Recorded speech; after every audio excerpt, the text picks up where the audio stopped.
എല്ലാവർക്കും പുതിയൊരു വീഡിയോയിലേക്ക് സ്വാഗതം. ഇന്ന് ഓശാന ഞായറിന്റെ തലേദിവസം. അപ്പൊ കൊഴുക്കട്ട ശനിയാഴ്ച എന്നൊക്കെ പറയും. അപ്പൊ ഇന്ന് നല്ല ടേസ്റ്റി ആയിട്ട് തയ്യാറാക്കാൻ പറ്റുന്ന കൊഴുക്കട്ടയുടെ റെസിപ്പി ഷെയർ ചെയ്യാന്ന് വിചാരിച്ചു.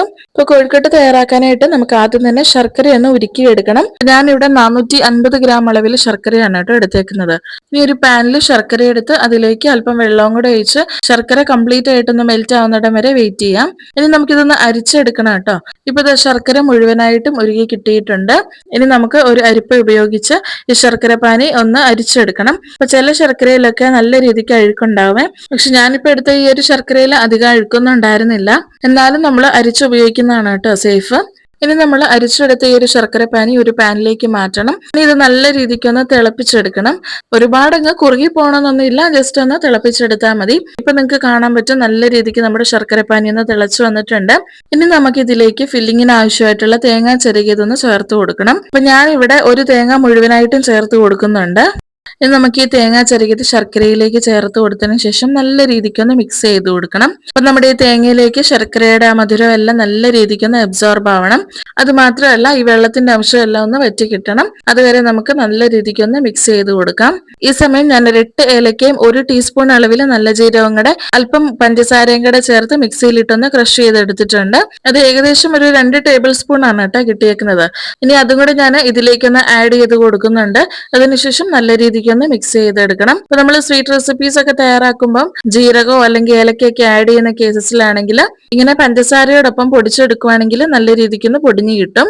ഇപ്പൊ നമ്മുടെ മിക്സിന്റെ വെള്ളത്തിന്റെ അംശം ഏകദേശം ഒന്ന് വറ്റി കിട്ടിയിട്ടുണ്ട്. ഒരുപാട് അങ്ങ് വറ്റിച്ചെടുക്കണ്ട കേട്ടോ. അങ്ങനെ ചെയ്ത് കഴിഞ്ഞാൽ തണുത്ത് കഴിയുമ്പോൾ ഇത് നല്ല രീതിക്ക് ഹാർഡ് ആവും. ഇനി ഇതിലേക്ക് നമുക്ക് 1 ടീസ്പൂൺ അളവിൽ നെയ്യും കൂടെ ആഡ് ചെയ്ത് നമുക്ക് ഫ്ലെയിം ഓഫ് ആക്കാം. നെയ്യ് ആഡ് ചെയ്യുന്നത് ഓപ്ഷണൽ ആണ്, വേണമെങ്കിൽ മാത്രം ആഡ് ചെയ്യാം. ഇനി നമ്മുടെ ഫില്ലിംഗ് ഒന്ന് തണുക്കുന്ന സമയം കൊണ്ട് നമ്മുടെ കോഴിക്കട്ടയുടെ മാവ് നമുക്ക് കുഴച്ചെടുക്കാം. ഇപ്പൊ ഞാൻ ഇവിടെ 1 കിലോ അളവിൽ പച്ചരിയാണ് കേട്ടോ എടുത്തേക്കുന്നത്.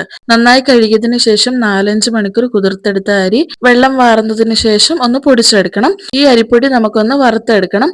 അതിനുശേഷം വേണം കേട്ടോ നമ്മളിങ്ങനെ കുഴച്ചെടുക്കാനായിട്ട്. ഞാനിവിടെ 1 ലിറ്റർ വെള്ളം തിളപ്പിച്ചിട്ടാണ് കേട്ടോ ഇതിലേക്ക് ആഡ് ചെയ്ത് കൊടുക്കുന്നത്. നല്ല ചൂടോടെ വേണം ആഡ് ചെയ്ത് കൊടുക്കാൻ. ഈ സമയം നമുക്ക് കൈ വെച്ച് കുഴക്കാൻ പറ്റില്ല. അപ്പോൾ ഒരു സ്പൂണോ തവിയോ വെച്ച് ഒന്ന് കുഴച്ചെടുക്കാം.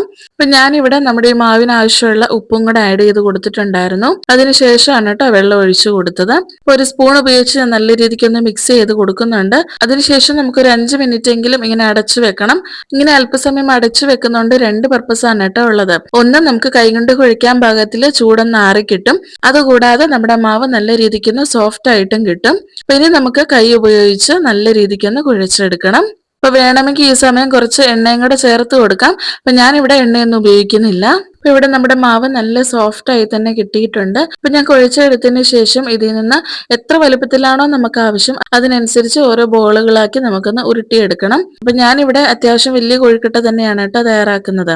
അപ്പൊ ഒരു ബോൾ എടുത്തതിന് ശേഷം ഈ ഒരു രീതിക്കൊന്ന് നമ്മൾ പരത്തി കൊടുക്കണം. അതിനുശേഷം ഇതിലേക്കുള്ള ഫില്ലിംഗ് ഒന്ന് വെച്ച് കൊടുക്കണം. ഈ സമയം നമുക്ക് പരത്തിയെടുക്കാൻ ബുദ്ധിമുട്ടാണെങ്കിൽ കയ്യിൽ അല്പം എണ്ണ തേച്ചതിന് ശേഷം നമുക്കിങ്ങനെ പരത്തിയെടുക്കാം.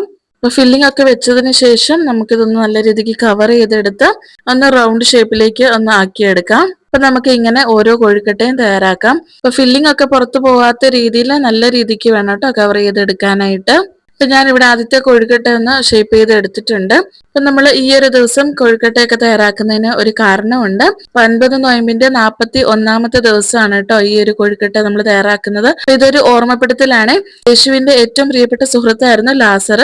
അപ്പൊ യേശു ഈ ഒരു ദിവസം ലാസറിന്റെ വീട്ടിലേക്ക് പോവുകയും ലാസറിന്റെ 2 സഹോദരിമാരും മാർത്തയും മറിയവും യേശുവിന് വേണ്ടി പെട്ടെന്ന് തന്നെ മാവൊക്കെ കുഴച്ച് ഈ ഒരു കൊഴുക്കട്ട തയ്യാറാക്കി എന്നാണ് കേട്ടോ കരുതപ്പെടുന്നത്. അപ്പൊ ഇത് അനുസ്മരിക്കാൻ വേണ്ടിയിട്ടാണ് നമ്മൾ ഈ ഒരു ദിവസം കൊഴുക്കട്ട തയ്യാറാക്കുന്നത്. അപ്പൊ അറിയാത്തവർക്കായിട്ട് പറഞ്ഞു തന്നേ ഉള്ളേ. അപ്പൊ ഞാൻ ദാ ഇവിടെ അടുത്ത കൊഴുക്കട്ട തയ്യാറാക്കാനായിട്ട് കുറച്ച് മാവ് എടുത്തതിന് ശേഷം അത് കയ്യിലിട്ടൊന്ന് പരത്തി എടുത്തിട്ടുണ്ട്.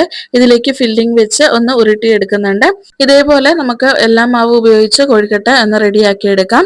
ഈ സമയം ഞാൻ ഇഡ്ലി ചെമ്പില് കുറച്ച് വെള്ളം ചൂടാക്കാനായിട്ട് വെച്ചിട്ടുണ്ട്. അപ്പൊ ഒന്ന് ആവി കയറിയതിനു ശേഷം നമുക്ക് ഓരോ കൊഴുക്കട്ട ഇതിലേക്ക് വെച്ച് കൊടുത്ത് കുറച്ച് സമയം അടച്ചു വെച്ച് വേവിക്കാം. ഇത് നമ്മുടെ സ്വാദിഷ്ടമായിട്ടുള്ള കൊഴുക്കട്ട ഇവിടെ റെഡി ആയിട്ടുണ്ട്. അപ്പൊ ഈ ഒരു കൊഴുക്കട്ട ഈ ഒരു ദിവസം മാത്രമല്ല കേട്ടോ, എപ്പോ വേണമെങ്കിലും നമുക്ക് എളുപ്പത്തിൽ തയ്യാറാക്കാൻ പറ്റുന്ന ഒരു പലഹാരമാണ്.